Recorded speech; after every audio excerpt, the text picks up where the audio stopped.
So, you know, as we all go out, the primary is this year, right about now, and many people are running for election. So, if you haven't voted yet, you should go out and vote.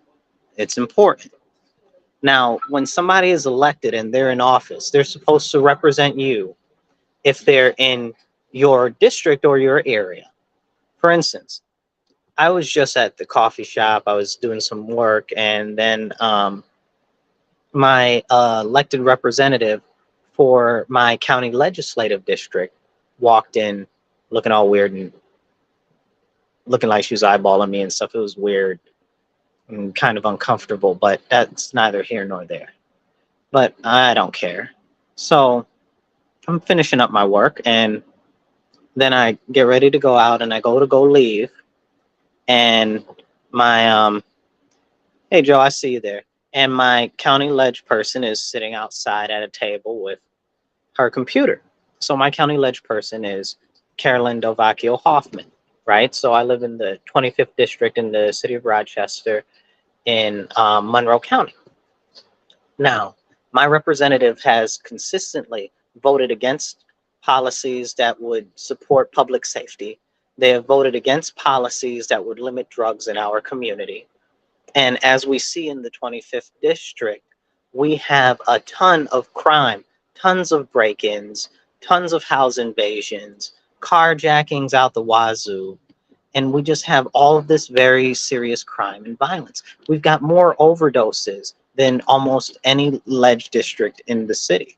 It's really starting to get out of hand. We're in like the top 3 of all overdoses in the ledge districts in the city. It's very, very bad where we are. So as I'm walking by her, I said, "Hey, Carolyn, please do something about the crime and the drugs and the public safety." And she said, "Oh, Marcus, uh, it's inappropriate and I don't feel comfortable. And I'm going to go inside." And so she walks inside, and it's like as she's making fun of the fact that the people in my community are suffering, because I've lived in in that ledge district for a large portion of my life. And it's like, and she's a transplant, and if you listen to people tell it, she don't even really live there. But that's a whole separate conversation. But it's like she's completely disconnected from the majority of the people that live there. You know, we do have 2 nice areas, like Cornhill is very nice, and we got a little part of the South Wedge in that district. But the rest of it is not so good, you know? So there's a lot of crime and a lot of drugs. So I'm asking my elected representative very nicely, in a very nice tone, docile tone, very just exactly like this. I said, "Please, Carolyn, do something about the crime and public safety and the drugs." And she's like, "Oh, Marcus."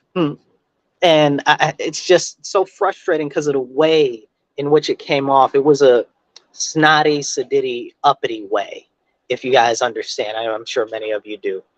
Um, and she's like, "Oh," with a laugh, right? This is what was frustrating.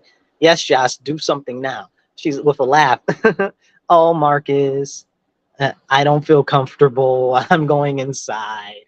But first of all, if you don't feel comfortable, you're not laughing and guffawing when you say something, like when somebody's trying to address a serious issue with you in public, in open display of many, many, many other people. All of the people at this venue, I can assure you, 90+% of them were white liberals.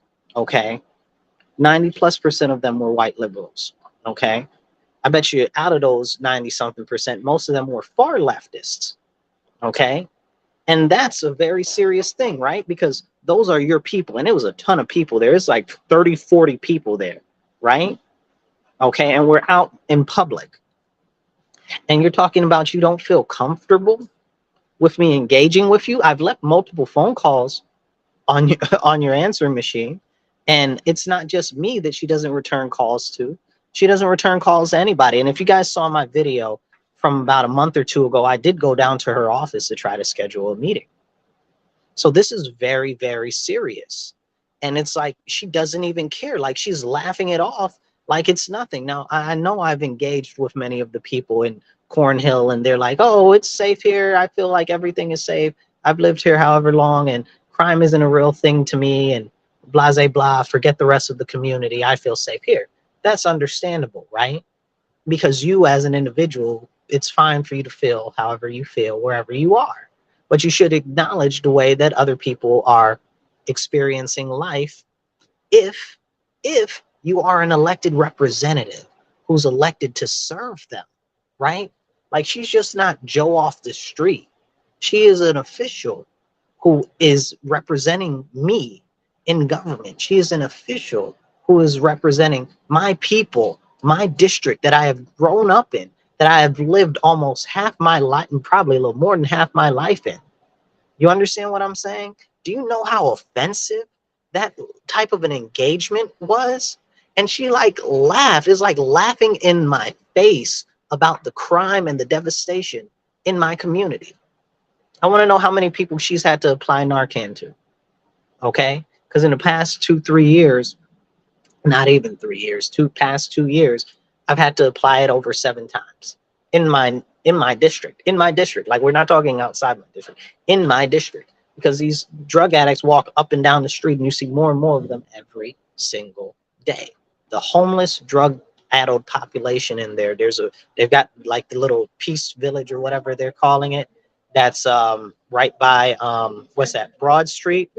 I guess that's Broad Street, or I'm not sure, Ford Street, whatever street that is, like right by the overpass on the 49, or is that 390? Anyway, right over there, not too far from the stadium.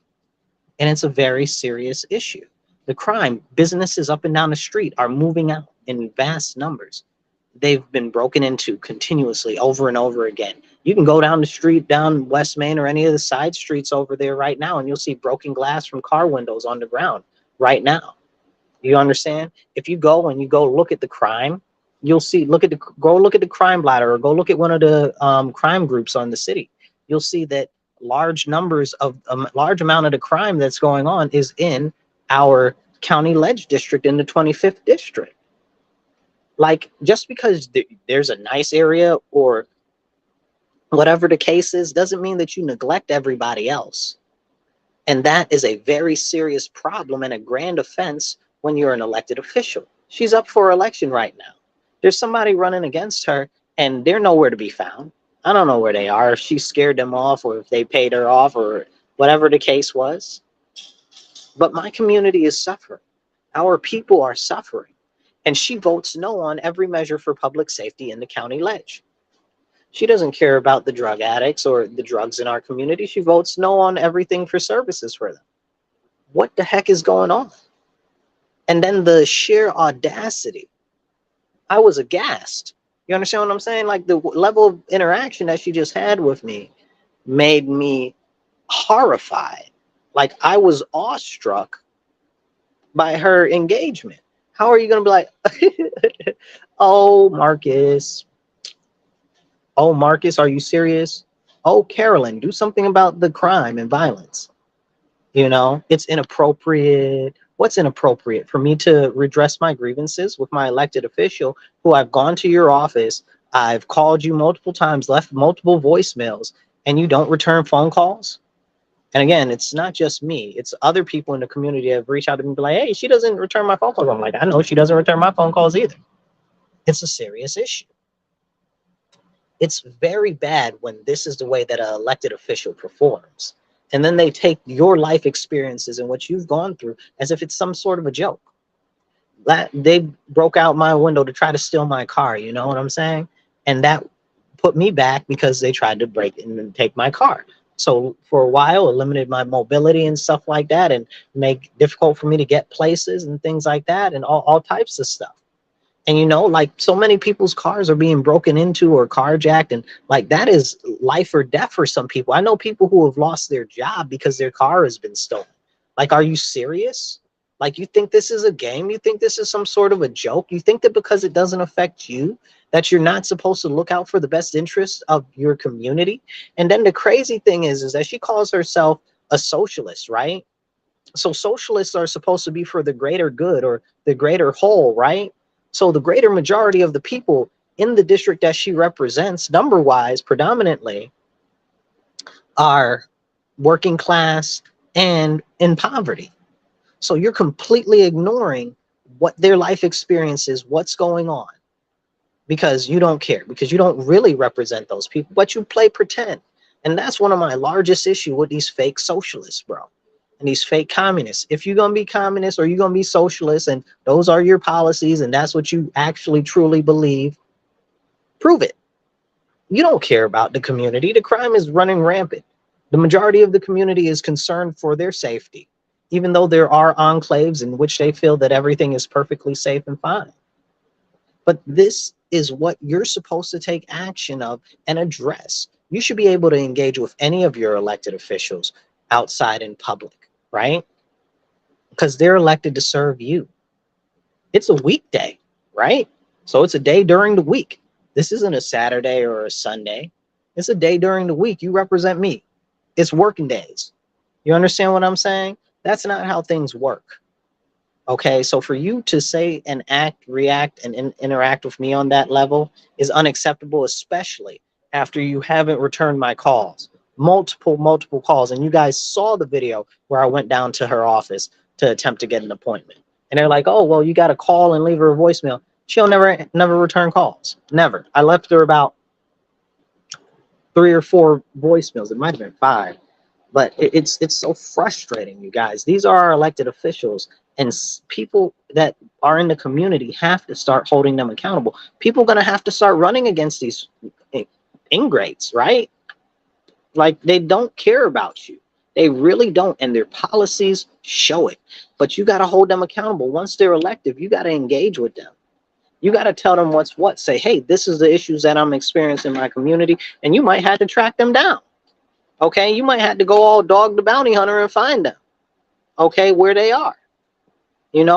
So for instance, like me and my assembly person, we don't see eye to eye on a lot of things. We don't have any issues in interacting and engaging. And he's on a higher level than she is, and he's one that's passing and signing a lot of the laws that are extremely problematic. You know, we've got my senator is Jeremy Cooney. He's honestly pretty receptive, so I give that to him. He's good and responsive, and I don't have any engagement issues with him at all. So props to him on that. Credit where credit's due, you know.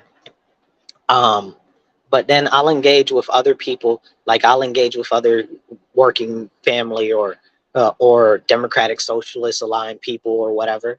Like I can engage with Kim Smith. I can engage with Stanley Martin. I can engage with Ashley. I can engage with all of these people, but I can't engage with. Why? Why is that? What is the problem? In an open spot, in an open space, and look at me, I'm so super sexy. You understand what I'm saying? I'm not dressed all thuggish or like I'm a knock around guy or like I'm about to jump on somebody or whatever the case is, you know? So nothing would give you such an idea or a concept of that. So it just goes to show how much of a joke it really is to some of our elected officials that they really do not give a daggone about us. And it's all about them. It's all about their self-aggrandizement. And it's time that you, as the public, as citizens, okay, hold your elected officials accountable for their job and for their position. And you really got to start paying attention to the bills and the laws that they're passing. And if you live in the city and if you're interested in getting involved, reach out to me. I'll do my best to help guide you and help you know who's representing you and tell you who's in charge of which part of the laws that are causing the issues that you're seeing in your neighborhood or community, or even just the things that you'd like to see addressed, because these people out here don't really care, man. And until you start continuously engaging with them, knocking on their doors, sending them emails, sending them phone calls, nothing's going to get done. And it's their job. They are elected to serve us, we, the people. And a lot of them are not doing it. And they think that you're some sort of a game, some sort of a plaything, that they can go and they can try to gain your vote and then they don't have to address the issues that you're having. You understand what I'm saying? Hold your elected representatives accountable. Don't let them play in your face, okay? And make sure that when you have engagements with elected officials where they want to act like they're in elementary school, that you let people know how these grown adults that are supposed to be elected officials are behaving. They're behaving worse than the children. And then we wonder why the children running around acting crazy.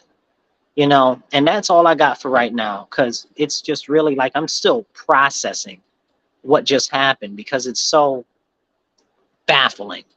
And like, well, it's not really, right? Because she's exactly who she presents herself to be, full of malarkey. She doesn't, it's shown in her votes, what she votes for on the county ledge, that she does not care about my community that I've lived the majority of my life in. It's sad, disappointing.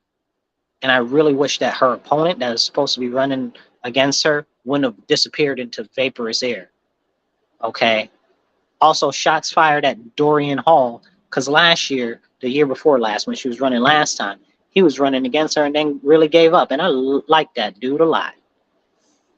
Okay. But it's man, we can't let these elected officials continue to get away with this. They need to be voted out. And when they're in office, they need to be held accountable. And that's up to you. I'll catch you guys later. You be blessed, be well. And remember, stand up, speak up, and don't shut up.